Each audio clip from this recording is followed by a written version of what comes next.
था एम કહી શકશે. ઓકે.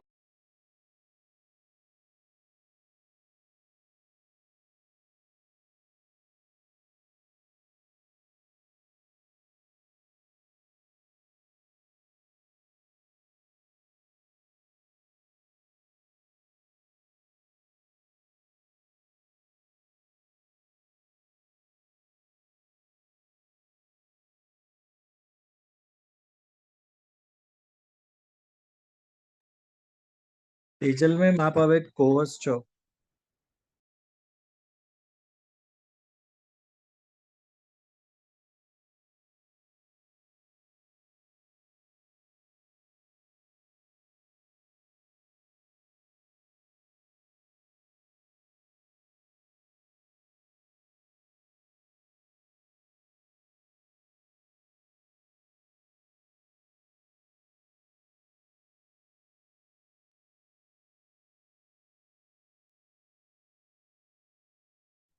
प्रणाम.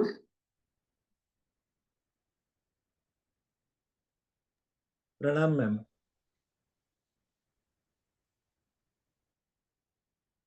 હા, બધા આપણે પ્રાર્થના શરૂ કરશું.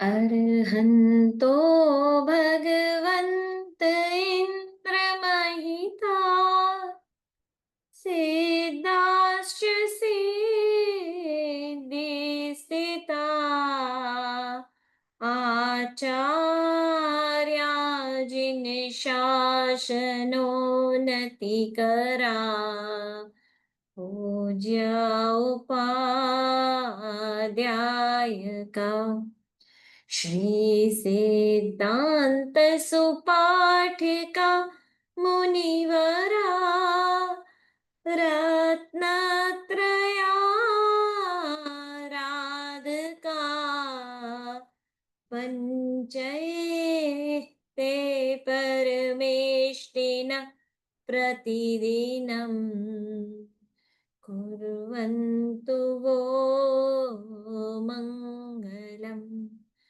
कुर्वन्तु वो मङ्गलम्. પ્રણામ.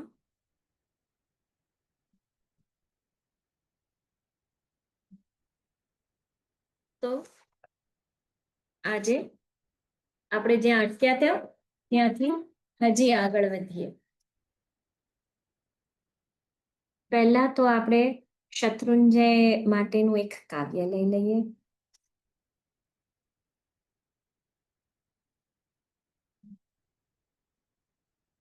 શુકરાજ ગિરિરાજને હરદમ હૃદયમાં ધરાવતા પરમેષ્ઠનું ધરી ધ્યાન આંતર બાહ્ય શત્રુ જીતતા શટમાસના એ ધ્યાનથી નિજ રાજ્યને ફરી પામતા શત્રુંજય ગિરિવર વંદતા મુજ પાપ સહુ દૂરે થતા આ શુકરાજની એક વાર્તા છે જે આપણે આ સત્રમાં હજી લીધી નથી. એ વાર્તા થોડી કોમ્પ્લિકેટેડ છે. જો છેલ્લે દિવસે આપણી પાસે એટલે નેક્સ્ટ લેસનમાં જો આપણી પાસે સમય હશે તો એ વાર્તા થોડીક લઈશું. એ શુકરાજના લીધે જ આ ગિરિવરનું નામ શત્રુંજય, કારણ કે એમને શત્રુ પર જય મેળવ્યો હતો તેથી એનું નામ શત્રુંજય પડ્યું હતું. જેમ પાલિતાણા નામ પાદલિપ્ત સૂરી પરથી પડ્યું હતું તેમજ મેં કીધું એમ જ એના 108 નામો છે. દરેક નામો પાછળ એક એક કથા છે. દરેક કથા લેવાનો તો સમય નથી, પણ આ શત્રુંજય નામ જે પડ્યું એની કથા જો લેવાનો સમય રહેશે તો ચોક્કસ લઈશ. 108 માના થોડાક બીજા નામ: ભદ્રંકર, ક્ષેમંકર, શિવંકર, દુઃખહર અને યશોધર. શત્રુંજયના કયા નામે આપણે એને બોલાવીએ? તો ચલો, આપણે કરતા હતા ઉદ્ધારની વાતો. 14મો ઉદ્ધાર આવ્યા હતા, 13મો ઉદ્ધાર ચાલતો હતો. જાવળ શાહનો. બરાબર, યાદ છે ને બધાને? કેટલી વાર એ મૂર્તિ ઉપર ચડાવી? 21 વાર. 21 વાર મૂર્તિ ઉપર ચડાવી, 21 વાર નીચે આવી ગઈ. ત્યારે વજ્ર સ્વામીજીએ કીધું કે હવે કંઈક ઉપાય કરવો પડશે એમને. અને આપણા કપડદી યક્ષે બંને થોડીક વાર્તાલાપ કરી અને વજ્ર સ્વામીજીએ કીધું કે કપડદી યક્ષ, તમે આસમાનથી આખા શત્રુંજયને કવર કરી લેજો, એવી રીતે ઘેરી લેજો કે કોઈ પણ ખરાબ તત્વને ત્યાં આવવાનું, હેરાન કરવાનું, પરેશાન કરવાનું કોઈ રસ્તો, કોઈ માર્ગ જ ના જડે. અને હું નીચે જાપ કરીશ અને આખો સંઘ પણ જાપ કરશે. હું વિશિષ્ટ મંત્ર જાપ કરીશ અને જેનાથી આ બધા જે ખરાબ તત્વો છે એ બધા અહીંયાથી ભાગી નીકળશે, નાસી છૂટશે, એમ એમને વિચાર્યું. અને ત્યારબાદ કીધું, જાવળ, તમે અને તમારા વાઈફ બંને, એમના વાઈફનું નામ સુશીલાબેન, તો એ તમે બંને જણા ઉપર ચડજો અને રાતના છે ને, જેવો રાત ઉપર ચડે એટલે રાતના તમે એ પગથિયા પાસે નવકાર મંત્રનું ધ્યાન ધરતા ધરતા સૂઈ જજો, નીચે નહીં ઉતરતા. તો આ રીતે આખી વ્યવસ્થા થઈ અને પ્રતિમાજી પાછા ઉપર તો આવી ગયા. અને હવે શું થયું? તો આજે બધા ખોટા તત્વો હતા, જે ખોટા મિથ્યાત્વી દેવો હતા, એ બધા આ મંત્રોચ્ચાપનું તાકાત, મંત્રોચ્ચારનું જે ધ્વનિ હોય એ સહન કરી શક્યા નહીં ને ત્યાંથી ભાગવા માંડ્યા. અને એ લોકો જે નાચતા હતા ને એમાં પણ જે ભયંકર અવાજ આવ્યો ને, એનાથી ત્યાં આગળ આજુબાજુ રહેલા સમુદ્રમાં, નદીમાં, પાણીઓમાં બધે જ ખલબલાહટ ઉઠી ગઈ. એટલો બધો તો અવાજ થઈ ગયો કે જેના લીધે શત્રુંજયમાં પણ એક મોટી ધરાડ પડી ગઈ. એ જ કુતારસઈની ખાઈ. ખબર છે, આપણે વાત કરી હતી કે મોતીશા શેઠને કોઈ જગ્યા ના મળી એટલે એમને કુતારસઈની ખાઈ જે હતી બહુ જ ખીણ, એટલી ઊંડી હતી, એ ખીણ ભરવાનો વિચાર કર્યો હતો. ને એમને શું કીધું હતું? મારા કોઠારમાં એટલી તો બધી સાકર છે કે જો એ હું અહીંયા ઠેલવી દઉં ને તો એ આ ખાઈ તો પુરાઈ જાય. પણ ઓફકોર્સ એમને સાકર તો ઠેલવી નહોતી, પણ માટી, રેતી, સિમેન્ટ એટલું બધું લાવ્યું. 60,000ના તો દોરડા વપરાયા હતા બધું માલ સામાન ઉપર પહોંચાડવામાં. અને એ આખી ખાઈ પૂરી અને ત્યાં મોતીશાની ટૂંક થઈ હતી. તો બસ એ ખાઈ થઈ કેમ? તો અહીંયા આના લીધે. બરાબર, આ ખાઈ થઈ ગઈ. હવે અહીંયા આગળ શાંતિ થઈ ગઈ, બધા અશુભ તત્વો ભાગી ગયા. અને ત્યાં આગળ પછી આ મૂર્તિને લઈ જઈને પ્રતિષ્ઠાનો દિવસ આવ્યો, પ્રતિષ્ઠા કરી. અને એ વખતે ધજા ચડાવવા માટે ઉપર કોણ ચડ્યું? જાવળ શાહ ને એમના વાઈફ બંને ઉપર છે. ધજા ચડાવી. શું ભાવ આવ્યા છે! ઓહો, આનંદ થઈ ગયો કે વાહ, અમે કેટલા બળભાગી કે અમને આવી પ્રતિષ્ઠા, આવું કાયમ રહેવા વાળું જે શાશ્વત છે એના પર અમને કંઈક લાભ મળ્યો. અને એવા જ ભાવોમાં બંનેનું હૃદય ધબકતું બંધ થઈ ગયું.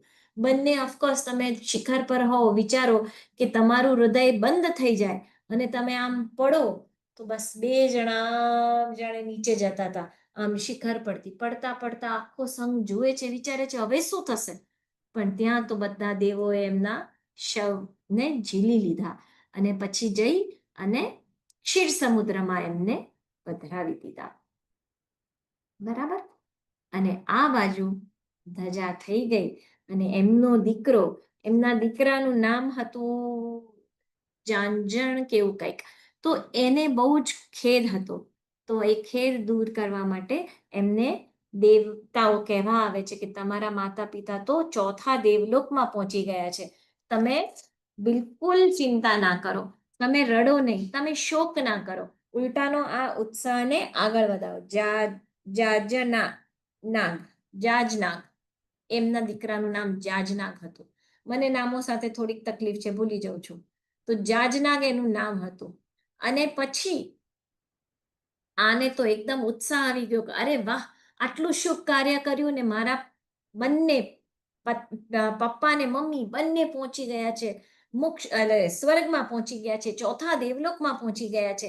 આનંદ થઈ ગયો. ને પછી આગળ સંઘને લઈ ગિરનાર જાય છે અને આગળ આગળ પહોંચતા પહોંચતા બધે દર્શન યાત્રા કરી પછી પાછો પોતાને સ્થાને પાછા આવે છે. હવે આ મૂર્તિની આગળ વાત થોડીક જાણીએ. ઉદ્ધાર તો થઈ ગયો બરાબર જાવરશાનો, પણ પછી શું થાય છે કે અલાઉદ્દીન ખિલજીનો ટાઈમ આવ્યો. અલાઉદ્દીન ખિલજીએ મુસલમાન રાજા હતા, એમને જૈન ધર્મ પ્રત્યે દ્વેષ, વાય જૈન, કોઈ પણ બીજા ધર્મ પ્રત્યે દ્વેષ હતો. બધાના દેરાસર મંદિરો બધું જ ખંડન કરતા કરતા આગળ વધતા હતા અને કોન્કર કરતા હતા ઇન્ડિયાને. ત્યારે બધાને ખબર પડી કે આ ગુજરાત તરફ આવ્યા છે. ગુજરાતના કેટલા બધા દેરાસરોને તો છિન્ન ભિન્ન કરી નાખ્યા હતા અને ત્યારે નક્કી કર્યું કે આપણે જે દેરાસરમાં મૂર્તિ છે એમને બચાવવી હોય તો આપણે લઈ લઈએ અને કશેક છુપાડી દઈએ, તો કે ભલે દેરાસર નષ્ટ કરી લે પણ મૂર્તિ તો આપણી સલામત રહે. એમ કરીને એ મૂર્તિને ત્યાંથી લઈ અને એક પીરમબેટ નામનું એક આઇલેન્ડ હતું કે આપણા ધરતી પર આપણા ઇન્ડિયામાં તો બધે જ ફરશે આ અલાઉદ્દીન ખિલજી ને બધે છિન્ન ભિન્ન કરી નાખશે આપણા મંદિરોને દેરાસરો. તો આપણે શું કરવું જોઈએ? તો કે એક આઇલેન્ડ જે બાજુમાં છે, કદાચ આવડું નાનું ટાપુ સમજી ત્યાં પ્રયત્ન કર્યા પછી જ જવાય એવું ટાપુ સમજી અને ત્યાં નહીં જાય અને આપણા ભગવાન સુરક્ષિત રહેશે. એટલે ત્યાં આગળ પુરનબેટ, ક્યાં છે પુરનબેટ? તો અત્યારમાં હાલમાં જે ભાવનગર છે ને એની સામે ત્યાં એ પુરનબેટ પર આ ભગવાનને લઈ જવામાં આવ્યા, ત્યાં પધરાવ્યા. ત્યાં આગળ ઘણું વખત પૂજા અને બધું થયું, પણ ત્યાં એક વખત મોટું સુનામી આવ્યું હતું ને, આપણે બસ સુનામી જેવું પૂર આવી ગયું અને ધરતીકંપ ફાટ્યો ને આ પ્રતિમાજી પાણીમાં નીચે જતી રહી. કોઈને ખબર નથી, પણ એક વખત ત્યાં આગળ ખારાઓએ, એટલે કે ખારાઓ જે બધા નીચે ડાઇવિંગ કરે ને બધું નીચેથી રત્ન ને હીરા ને બધું શોધીને બહાર લાવે ને, એવા જે બધા ડાઇવર્સ હતા એ લોકો એ સમુદ્રમાં ગયા અને ડાઇવિંગ કરતા આ મૂર્તિ બહાર આવી, એ લોકોના હાથમાં આવી. એ લોકોએ જોયું આ તો જૈન મૂર્તિ છે, એટલે પછી ગયા આ બાજુ. એ વખતે ભાવનગર દેશ બન્યું નહોતું અને ક્યાં આપી? ઘોઘા. ઘોઘા ગામમાં ત્યાં એમને સોદો કર્યો, મું માંગી રકમ મેળવી અને ઘોઘામાં આ મૂર્તિ ગઈ. આ મૂર્તિ કઈ યાદ છે ને? આપણે લાસ્ટ ટાઈમ પહેલેથી વાત કરી હતી. આદિનાથ પરમાત્મા તક્ષશિલામાં ગયા હતા, ત્યાં આગળ બાહુબલીજી એમને મળી શક્યા નતા, સવારના આવ્યા હતા, એટલે એમને એમની વીટીમાંથી એમની યાદગીરી નિમિત્તે, જેમ આપણે શું કર્યા છે, ચલો સેલ્ફી લઈએ, ચલો ફોટો લઈએ, અહીંયાની યાદગીરી રહે. એમની પાસે સેલ્ફી લેવા મોબાઈલ બી નહોતા અને કશું નહોતું, તો એમને શું કર્યું? પોતાની વીટીમાંથી હુબહુ ભગવાનની મૂર્તિ બનાવી હતી. એ જ મૂર્તિ આટલો વખત તક્ષશિલામાં હતી, જાવરશાહને સ્વપ્ન આપી, આ બાજુ મહારાજ સાહેબને સ્વપ્ન આપી અને રાજાને ખુશ કરી તક્ષશિલા જઈ મૂર્તિ લાવ્યા હતા. મૂર્તિ આવી હતી ઘોઘામાં અને ત્યાંથી ઘોઘામાં આવી અને પછી નહીં, મહુવામાં આવી, મહુવાથી પછી પાલીતાણા પહોંચી, પાલીતાણાના દેરાસરમાં હતી. અલાઉદ્દીન ખિલજીના ભયથી એ મૂર્તિને ત્યાંથી લઈ અને ક્યાં મૂકી દીધી? પુરનબેટમાં. ત્યાંથી ગઈ પાણીમાં, બરાબર, અને પાણીમાંથી આવી ઘોઘામાં. ઘોઘામાં મૂળ નાયક તરીકે ઘણો વખત પૂજાઈ અને પછી એક વખત એક રાજા, એક બાદશાહ જતા હતા અને એમને નગર બનાવવું હતું, તો એમને જોયું કે આ સરસ જગ્યા ખાલી છે, મહુવા અને ઘોઘાની વચ્ચેની એક જગ્યા, સપાટ જગ્યા દેખાઈ. થયું કે ગામ બનાવવું હોય તો અહીંયા બનાવવું જોઈએ. એમ કરીને ત્યાં ગામ વસાવ્યું. હવે ગામ વસાવો પણ રહેવા તો કોઈ આવવું જોઈએ, એટલે એમને બધાને આમંત્રણ કરીને બોલાવ્યા. એમાં એક ફેમિલીને એમને આમંત્રણ આપ્યું કે તમે પણ અમારા અહીંયા આગળ રહેવા સેટલ થવા આવો. મેં કીધું ને નામની તકલીફ છે, એ ફેમિલીનું નામ હું ભૂલી ગઈ છું, નેક્સ્ટ ટાઈમ ચોક્કસ યાદ જોઈને હું આપીશ આપને. તો એ ફેમિલીને બોલાવ્યા. હવે એ ફેમિલીએ શું કર્યું? જૈન હતા, એટલે કે અમે તો દેરાસર બનાવીએ, દેરાસર વગર રહીએ નહીં, એટલે એમને દેરાસરનું નિર્માણ શરૂ કર્યું. પણ હતા નહીં પૈસા, ધંધો કર્યો, વ્યાપાર કર્યો, થોડું થોડું ધન આવે, ખર્ચો બી થાય અને ત્યાં આગળ એક દેરાસર પણ બનાવ્યું. એ બધી વિગતો એમને ઓલા જે ભાવનગર જેમને બનાવ્યું હતું ને એ બાદશાહ પાસેથી લખાણમાં લઈ લીધું હતું કે અમને એક ઘર જોઈશે, જો અમે અહીંયા આવશું તો એની જગ્યા આપો, અમને એક દુકાનની જગ્યા આપો અને ત્રીજું, અમને અમારું દેરાસર કરવાની પરમિશન આપો. તો એ પછી દેરાસર બન્યું. અને હવે મૂર્તિની શોધ કરતા હતા. 14 વર્ષે આ બંને ભાઈઓ, નામ ભૂલી ગઈ છું, બંને ભાઈઓએ આ દેરાસર બનાવ્યું. હવે આ દેરાસર તો બની ગયું, મૂર્તિ તો જોઈએ ને, તો મૂર્તિની શોધમાં નીકળ્યા. ગયા ઘોઘા સંઘ પાસે કે અમને એક મૂર્તિ આપો. અને એ જ વખતે એમને નવખંડા પાર્શ્વનાથ મળ્યા હતા. એટલે પછી કે હવે તમને જે ઓલા ખારાઓએ જે મૂર્તિ આપી છે આદિનાથ પરમાત્માની, એ તમે હવે અમને આપી દો. તમારી પાસે તો નવખંડા પાર્શ્વનાથ ભગવાન આવી ગયા છે. અને સ્વપ્ન સંકેત પણ થયો હતો. એટલે પછી આ ઘોઘા સંઘે આ મૂર્તિ આદિનાથ પરમાત્માની ભાવનગર સંઘને આપી, ઓલા બે ભાઈઓને આપી.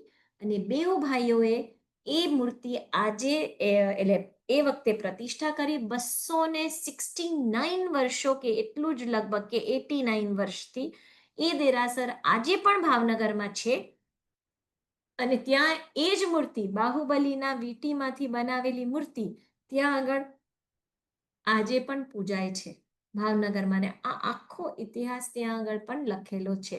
અને જે ભાઈઓને મેં કીધું ને કે બાદશાહે લખીને આપ્યું હતું કે આ 3 જગ્યાએ આપશું, તો એ બે ભાઈઓના 2 ઘરો ચાલી આવતા છે. કારણ કે 300 વર્ષ લગભગ થયા, રાઈટ? તો ચાલી આવતા છે. એના પૂર્વજો, એના જે વંશજો હોય એ બધા આજે છે. અને એમની પાસે આ લખાણ હજી પણ મોજૂદ છે.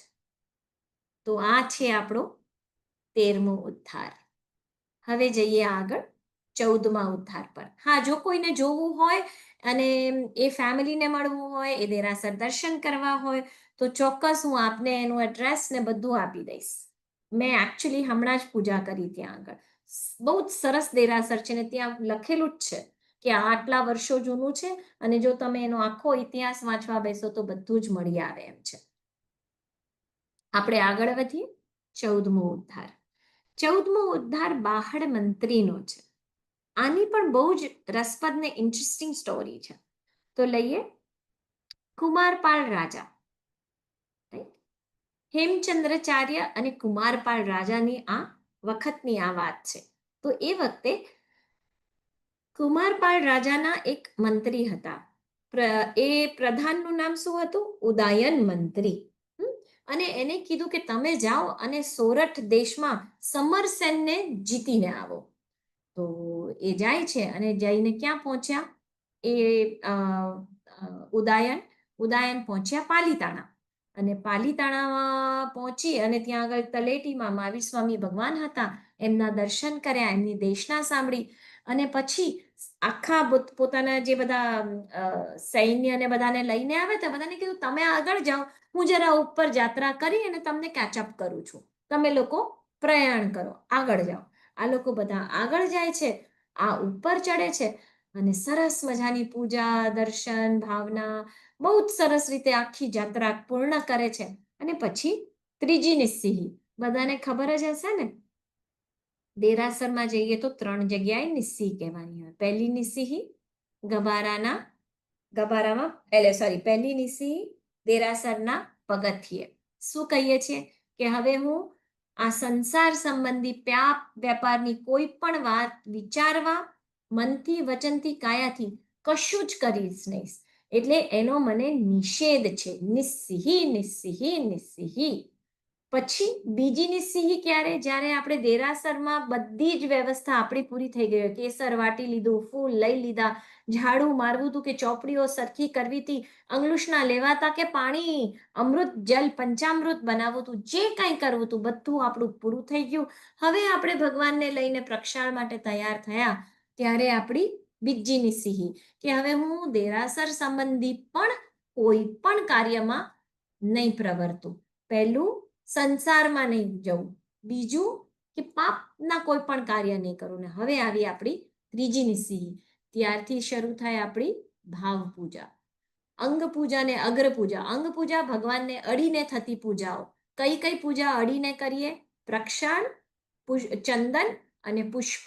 આ 3 પૂજા પતી ગઈ. પછી આવી અગ્ર પૂજા. અગ્ર પૂજા ધૂપ, દીપ, ચામર, દર્પણ, પંખો, પછી સાથીઓ, ચોખા, અક્ષત અને સોરી એટલે અક્ષત, ફળ અને નૈવેદ અને ફળ. આ બધી પૂજા કર્યા બાદ આપણે જઈએ છીએ ભાવ પૂજા તરફ.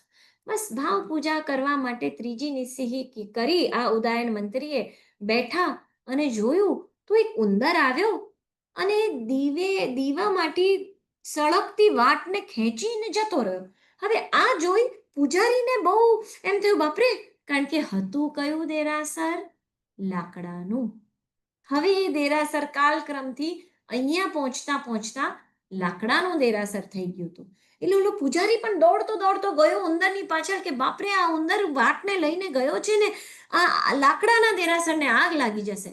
હવે આ પૂજારીજીને પોતાની પાછળ દોડતો આવીને ઉંદરે ત્યાં ને ત્યાં વાટ છોડી દીધી. પૂજારીએ વાટ ઓળવી લીધી, કશું થયું નહીં, ના સળગ્યું ના કંઈ થયું. પણ એ વખતે ઉદાયન મંત્રીને થયું, બાપરે, આ જો આજે આ આગ લાગી ગઈ હોત તો શું? અને મારા જેવા મંત્રી આ રાજ્યમાં હોવા છતાં મેં કોઈ દિવસ આ તીર્થને જોયું જ નહીં, ગણકાર્યું જ નહીં, દરકાર જ ના આપી. એવું તો મેં કેવી રીતે ભૂલ કરી? મારે આ તીર્થને સરસ રીતે જીર્ણોદ્ધાર કરવો જ જોઈએ, પાષાણનું બનાવવું જ જોઈએ. એમ કરી અને એમને નિર્ણય કર્યો કે હવે હું થોડીક વસ્તુઓનો ત્યાગ કરું. તો એમને શું નક્કી કર્યું કે હું ભૂમિ પર સંથારો કરીશ. હું હવે જ્યાં સુધી પહોંચીશ નહીં અને સિદ્ધિગીરી પર ઋષભદેવ ભગવાનનું નવું સરસ દેરાસર નહીં કરું, ત્યાં સુધી હું બ્રહ્મચર્ય પાડીશ, એકાશના કરીશ અને ભૂમિ પર સૂઈ જઈશ અને મુખવાસ બિલકુલ નહીં ખાવું, પાન પણ નહીં ખાવું. એવા કઠણ નિયમ કરી અને પોતે નીચે આવે છે. પછી પોતાના સૈન્ય સાથે જોડાઈ જાય છે અને પાછું જઈ અને સમરસેન રાજાને, જેને એને હરાવવાના હતા, એની સામે ચડાઈ માટે પહોંચી જાય છે. પણ સમરસેન રાજા તો બહુ જ સ્ટ્રોંગ હતા. એની સામે આમનું સૈન્ય આખું હારી ગયું. આ જોઈ ઉદાયન મંત્રીને થયું, હવે મારે જ ઉતરવું પડશે, મારે જ આ લડાઈમાં ઉતરવું પડશે. એમ કરીને પોતે પોતાની શસ્ત્રો કાઢ્યા અને ઉતરી પડ્યા અને ઝઝૂમ્યા. જે લડ્યા કે થોડા સમયમાં તો બધાને હરાવી દીધા, સમરસિંહને મારી નાખ્યો અને પોતે આ જગ્યા લઈ લીધી અને કુમારપાળ રાજાને હવે આપવા જવાની વાત હતી કે આપણું આ રાજ્ય થઈ ગયું છે, આપેલું કાર્ય પૂર્ણ કર્યું છે. પણ એમને એટલા બધા ઘા વાગ્યા હતા, એટલા બધા તો લોહી લુહાણ થયા હતા અને ધીરે ધીરે આગળ જતા તો પોતે પોતાના અશ્વ પરથી નીચે પડી ગયા. બધા ભેગા થઈ ગયા કે બાપરે, આપણા મહાત્મ્ય, આપણા મહામંત્રીને શું થયું? તો જોયું તો મહામંત્રી નીચે પડેલા ને આંખમાંથી આંસુ સરતા હતા. તો બધા કે તમે કેમ રડો છો? તમે તો આટલા સ્ટ્રોંગ છો, તમને અમે કોઈ દિવસ રડતા જોયા નથી. તો હા, ઘા ડીપ છે, વાગ્યું છે, પણ જીત તો આપણી થઈ છે ને, શું કામ રડો છો? તો કે હું કઈ આ વાગ્યું એટલે નથી રડતો કે મૃત્યુ મારી સામે ઊભું છે એટલે નથી રડતો. આ કોઈ વાતનો મને ભય નથી. બસ એક જ વાત છે, મારે 4 વાત છે, એક વાત નહીં પણ 4 વાત છે. તો કે કઈ 4? બોલો તો ખરા. તો કે મારે સિદ્ધગીરી પર જઈ અને જીર્ણોદ્ધાર કરવો તો. બીજું, મારો નાનો દીકરો અંબળ, એને મારે સેનાપતિ બનાવવાનો હતો. ત્રીજું, મારે ગિરનાર પર્વતના ઉપર જે પગથિયાઓ છે ને, બહુ આકરા છે, બહુ કઠિન છે, યાત્રા કરવા માટે બહુ જ દુષ્કર છે, તો એને મારે નવા બનાવવા હતા. અને ચોથું, અહીંયા હું આ રણભૂમિમાં મારો કરીશ, મારો છેલ્લો શ્વાસ લઈશ તો મને નિર્યામણા કરાવનાર કોઈ નથી. મને બહુ ઈચ્છા હતી કે હું જ્યારે મરણ પથારી પર હોઉં ત્યારે કોક ને કોક તો સાધુ હોય મારી બાજુમાં ને મને નિર્યામણા કરાવે. તો બીજા જે બધા ત્યાં આગળ હતા એ બધા કે અરે આમાં તો શું મોટી વાત મંત્રી, તમારો મોટો દીકરો બાહડ એ આ 3 પહેલી વસ્તુ કરી નાખશે. તમારા દીકરાને સેનાપતિ બનાવશે, શત્રુંજયનો જીર્ણોદ્ધાર અને ગિરનારના પગથિયા, આ તો 3 ચીજ થઈ જશે. પછી આ બધા પોતે થોડા દૂર જઈને વાત વિમર્શ કરવા માંડ્યા કે હવે આમના માટે સાધુ ક્યાંથી લાવવા રણભૂમિમાં? કોણ એમને નિર્યામના કરાવે? તો એ લોકોએ અંદર અંદર નક્કી કર્યું કે આમની આટલી બધી પ્રબળ ઈચ્છા છે, તો આપણે એક કામ કરીએ, એક કોઈક ગરીબડો હતો ત્યાં, એને બોલાવે. આપણા ચહેરા તો જાણે છે, આપણે તો ના કરી શકીએ, કોઈક અનનોન ચહેરાને બોલાવ્યો. અહીંયા આવો.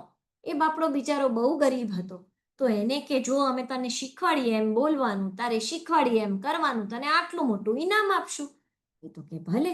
ગયો, ધર્મલાભ જે કીધું એ પ્રમાણે બોલવા માંડ્યો, જે વેશ આપ્યો એ પહેરી લીધા અને પોતે નિર્યામના કરાવી, દુષ્કૃતની ગરાહ કરાવી, સુકૃતની અનુમોદના કરાવી અને બધા પચખાણ આપી અને મંત્રીશ્વરને જે કીધું હતું એ પ્રમાણે એને કરાવ્યું.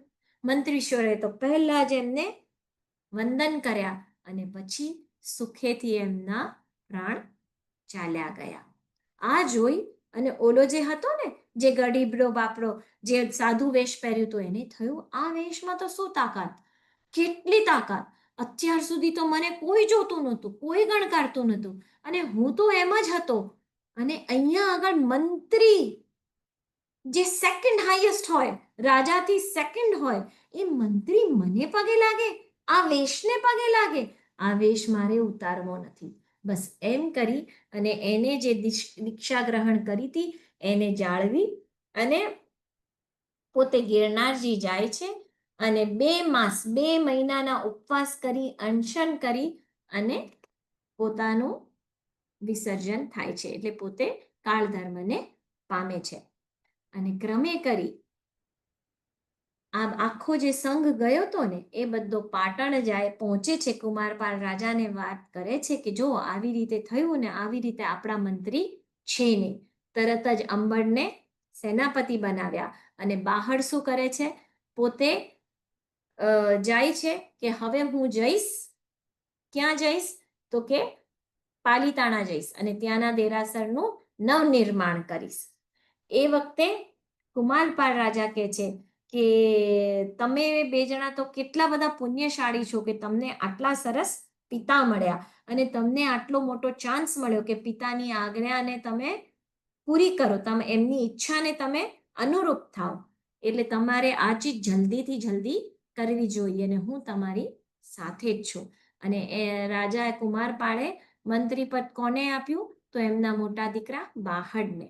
અને બાહડે બિલકુલ વિચાર્યા વગર પોતાના નાના ભાઈને, જે ઓરમણ હતો, સગો ભાઈ નહોતો, ઓરમણ ભાઈને સેનાપતિ પદ આપ્યું. હવે આ ગિરનાર તરફ પહેલા જાય છે અને ગિરનાર તરફ જતા અંબાદેવી એમને સહાય કરે છે અને અંબિકા દેવી એમને સહાય કરે છે. એમને કહે છે કે હું જ્યાં જ્યાં જે રીતે ચોખા મૂકું ને, એ રીતે તમારે ચાલતા ચાલતા ઠેક અહીંયા ગિરનાર સુધી પહોંચવાનું. અને એ માર્ગ આખો જે ઉપર સુધીનો જે રસ્તો હતો, જે પગથિયા હતા, એને જીર્ણોદ્ધાર કરતા એમને 63 લાખ રૂપિયાનો ખર્ચો કર્યો અને સરસ પગથિયા થઈ ગયા. પછી એમને થયું કે હવે મારે શું કરવાનું છે, નવું દેરાસર બનાવવું છે.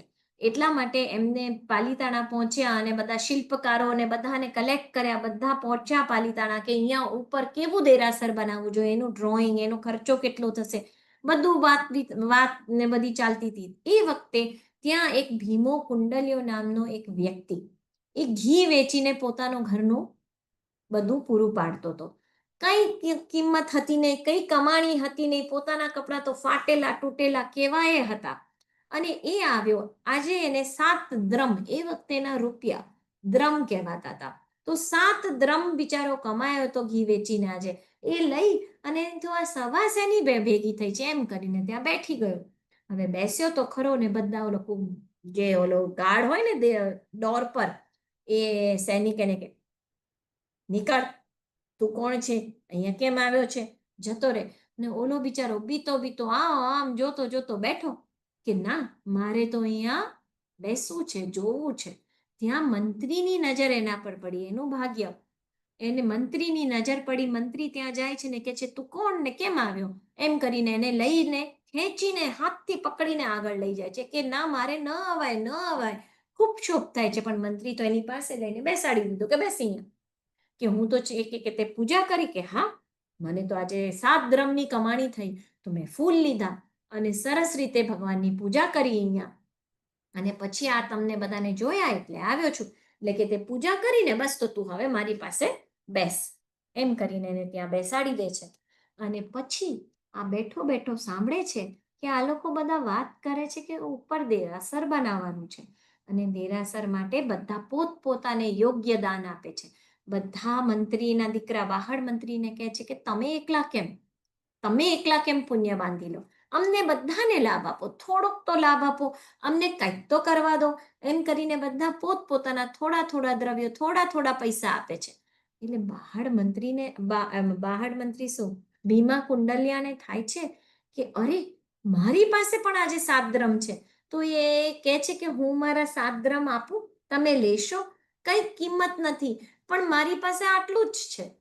ત્યારે બધાને રોકી અને બાહડ મંત્રી અનાઉન્સમેન્ટ કરે છે કે જુઓ, આ ભીમો કુંડલિયો, જેનું સર્વસ્વ આ દેરાસરને જીર્ણોદ્ધારમાં આપે છે, આપણી પાસે જે છે એના 5%, 10%, કોઈક 50%, એનથી વધુ તો કોઈ નથી આપી રહ્યું ને.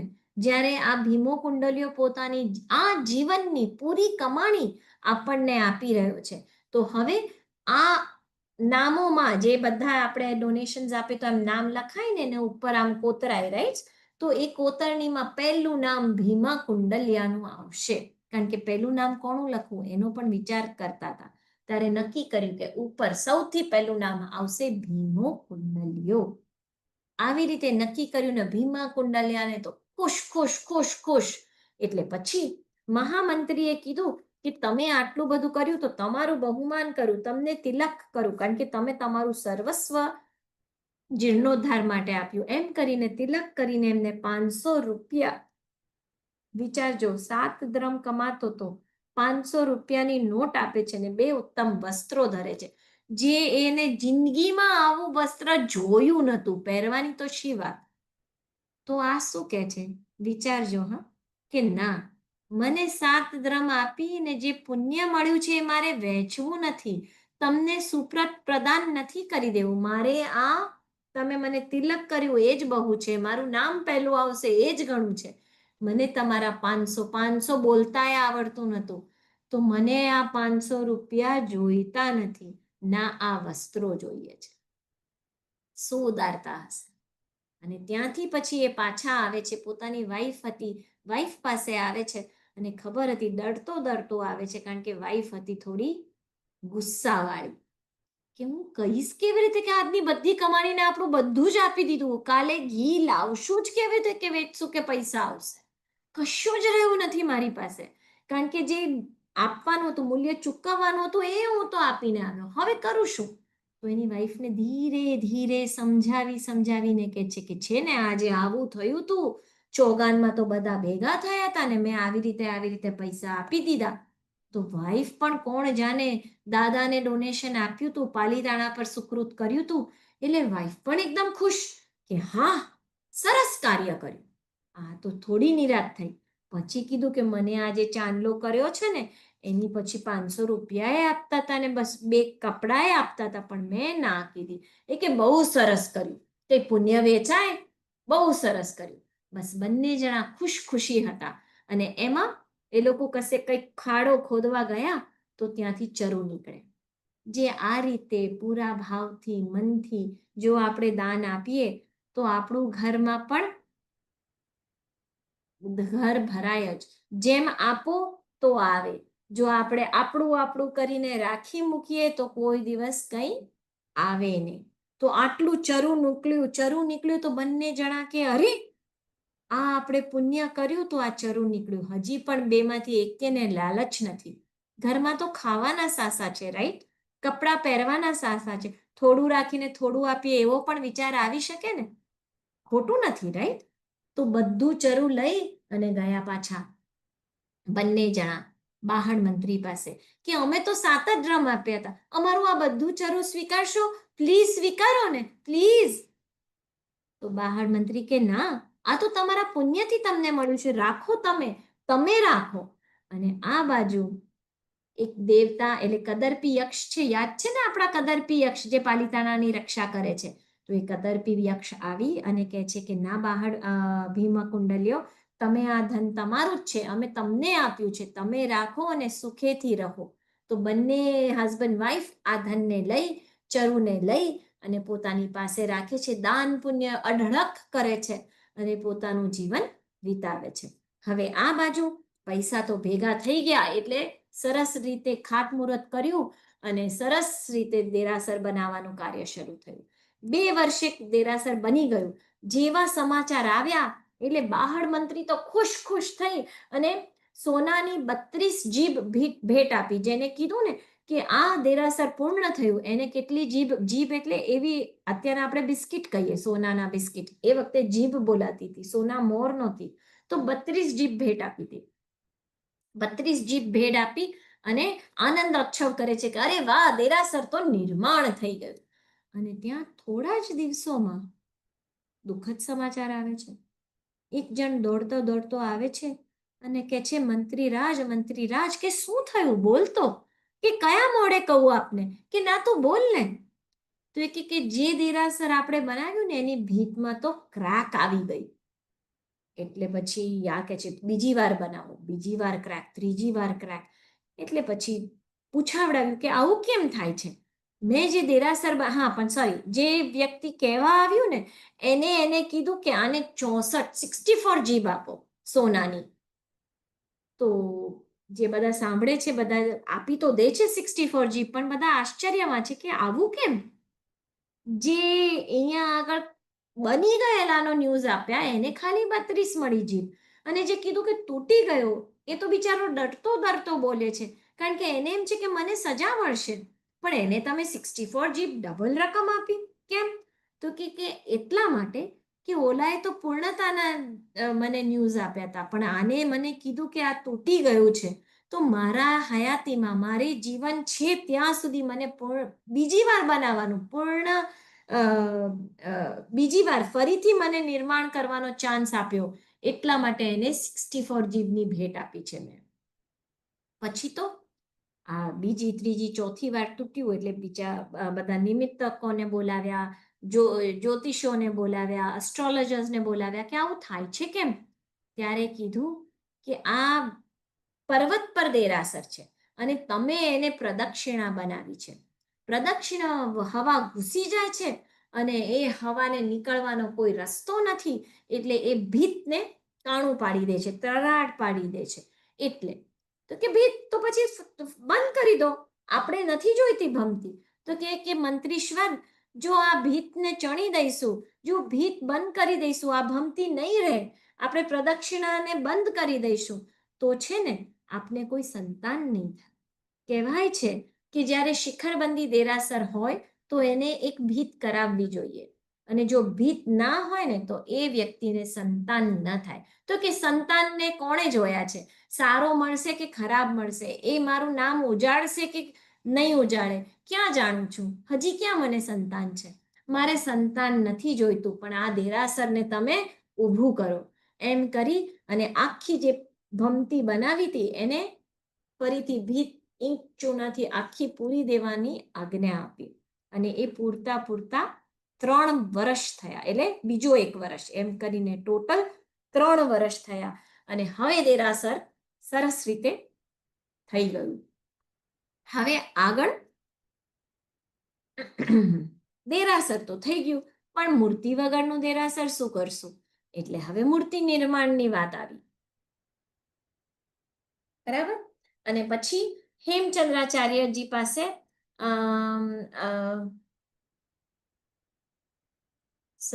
હેમચંદ્રજી પાસે ત્યાં આગળ સરસ રીતે મૂર્તિ કરાવી અને પછી ત્યાં પ્રતિષ્ઠા થઈ. અને બધાએ ખૂબ ખુશીથી આટલું બધું પૈસા ખર્ચી, મોત્સવ કર્યા, બધા ગરીબોને દાન આપ્યું, બધું કરી અને સરસ રીતે આ પૂર્ણ થયો. જીર્ણોદ્ધાર 14મું. બરાબર. હવે 15મો ઉદ્ધાર ચાલુ કરશું તો એ પણ ખૂબ લાંબો છે, એને અધૂરો રાખવો પડશે. એટલે જો આજે કોઈકને ક્વેશ્ચન્સ હોય તો લઈએ, જો ના હોય તો અને સમય હશે તો ચોક્કસ હું 15મો શરૂ કરું. ક્વેશ્ચન્સ છે કોઈને? હા ક્રિયાબેન પૂછો.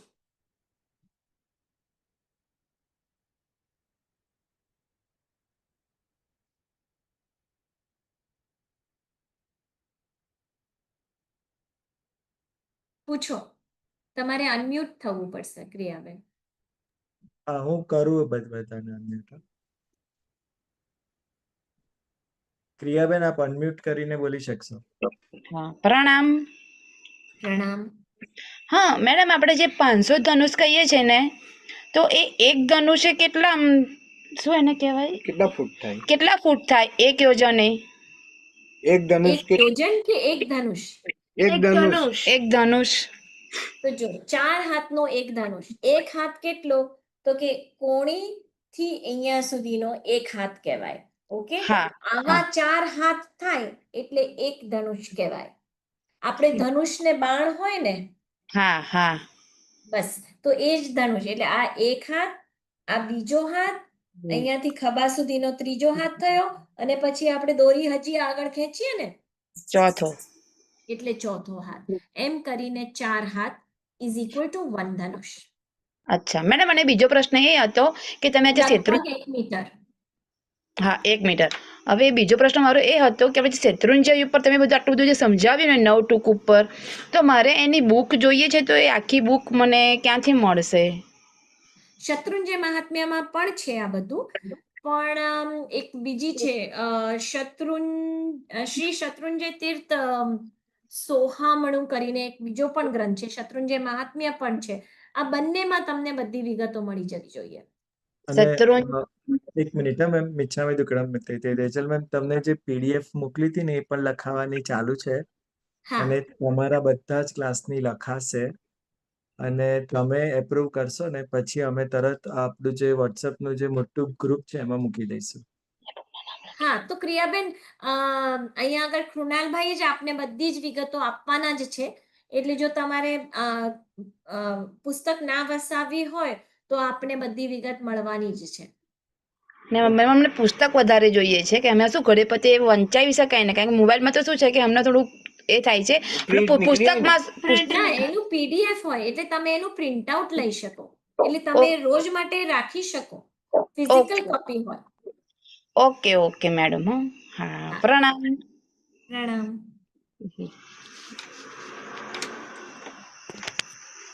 મમતાબેન, મમતાબેન શાહ, તમે અનમ્યુટ કરી શકશો. એની પહેલા કોઈકે મને ચેટમાં ક્વેશ્ચન પૂછ્યો છે કે 13મો ઉદ્ધાર કોણો? જે આજે 13મા ઉદ્ધારની વાત કરી ગઈકાલથી, એટલે લાસ્ટ ટાઈમથી કન્ટિન્યુડ હતી, એ જાવળ શાન. હા મમતાબેન.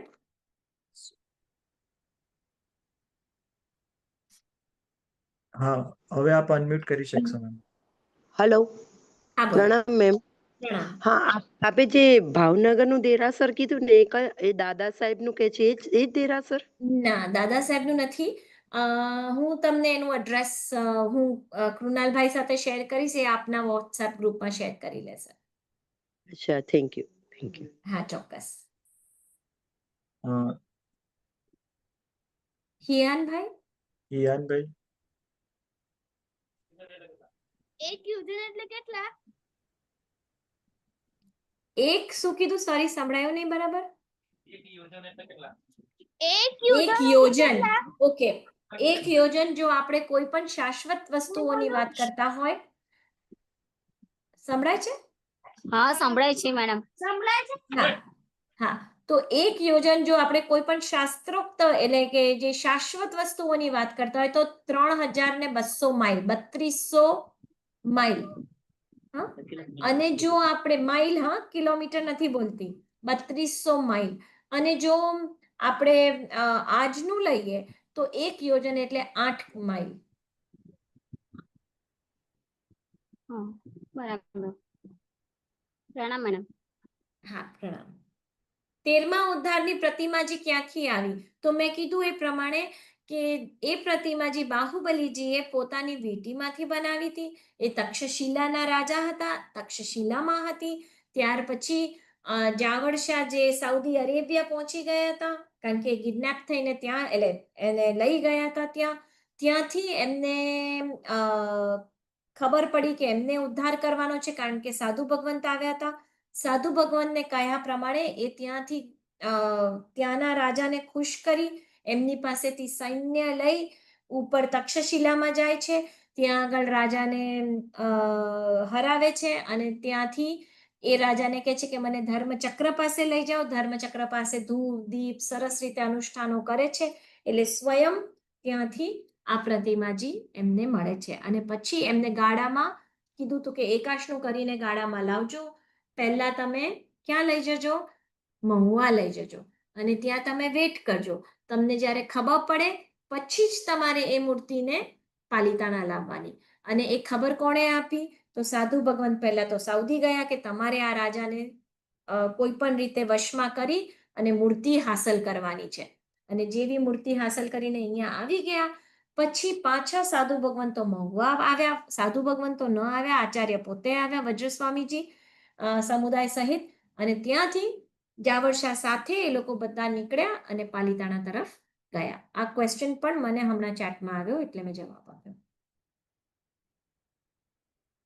એ ભાવનગર પછી પધરાઈ દર્શનભાઈ, તો એ પહેલા પાલિતાણા પર હતી, બરાબર? જાવળ શાહના 13મા ઉદ્ધાર પછી જ્યારે અલાઉદ્દીન ખિલજી એટલે હવે જે આપણો 15મો ઉદ્ધાર આવશે ત્યારે બધા દેરાસરોને નષ્ટ થવા માંડ્યા. હવે જ આપણે એ વાત આવશે. ત્યારની વાત છે કે ત્યારે એક નહીં એની પછીની વાત છે કે ત્યાં નહીં એ આ 15મો ઉદ્ધારની પહેલા એ જે મૂર્તિ હતી એને લઈ અને છુપાડી દીધી. ક્યાં? તો પીરણબેટમાં. અને પીરણબેટથી પાણીમાં ગઈ, પાણીમાંથી ઘોઘામાં આવી, ઘોઘામાંથી ભાવનગર આવી. આ રીતે આ આખું મૂર્તિ ટ્રાવેલ કરતી કરતી ક્યારથી? આદિનાથ ભગવાનના સમયથી ઠેક હમણાં સુધી.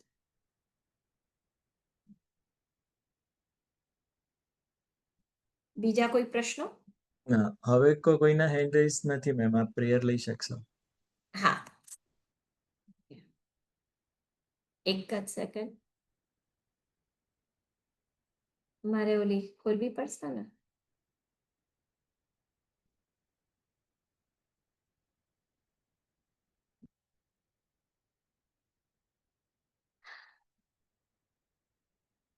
બધાને પ્રેયર.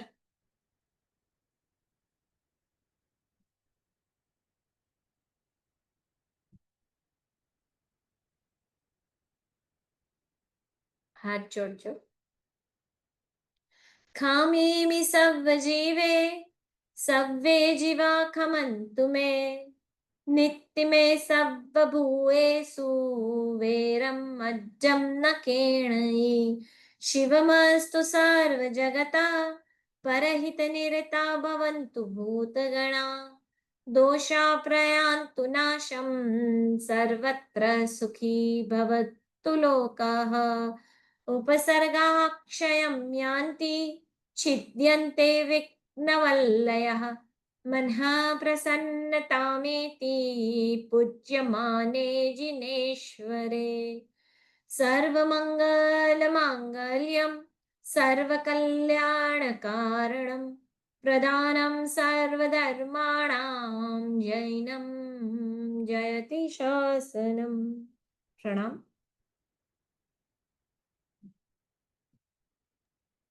જીના કે વિરુદ્ધ કઈ પણ બોલાઈ ગયું હોય તો સર્વેને ત્રિવિધે મિચ્છામિ.